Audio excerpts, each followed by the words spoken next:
আমরা শুনছি বিভিন্ন কার্ড দেওয়া হবে, ফ্যামিলি কার্ড দেওয়া হবে, কৃষক কার্ড দেওয়া হবে। আমরা চাই কার্ড দেওয়া হোক, জনগণ সুবিধা পাক, কিন্তু এই কার্ড জনগণ পর্যন্ত পৌঁছাবে তো? 2000 টাকার কার্ড নিতে 1000 টাকা ঘুষ দেওয়া লাগবে না তো? তাহলে ঘুষ, চাঁদাবাজি সেটা যদি আমরা নির্মূল না করতে পারি, এই সকল সুযোগ সুবিধা কি জনগণের কাছ পর্যন্ত পৌঁছাবে?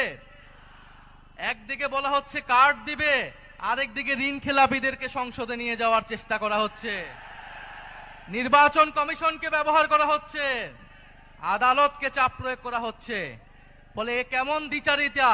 যদি প্রকৃতপক্ষেই জনগণকে সুবিধা দেওয়ার নিয়ত থাকে, তাহলে কেউ ঋণ খেলাপিকে নমিনেশন দিতে পারে না। যারা ঋণ পরিশোধ করে নাই, তারা সংসদে গেলে আপনার মনে হয় তারা ঋণ পরিশোধ করবে? আর এরা আবারও ঋণ নিবে, এরা আবারও টাকা লুট করবে, এরা আবারও টাকা পাচার করবে বিদেশে। আমরা তো এই বাংলাদেশ চাই নাই, আমরা তো সেই লুটেরাদের বিরুদ্ধেই গণ অভ্যুত্থান করেছি। পরে নতুন কোন লুটেরাদের আমরা ক্ষমতায় যেতে দেব না, বাংলাদেশের জনগণ তাদেরকে ক্ষমতায় যেতে দেবে না।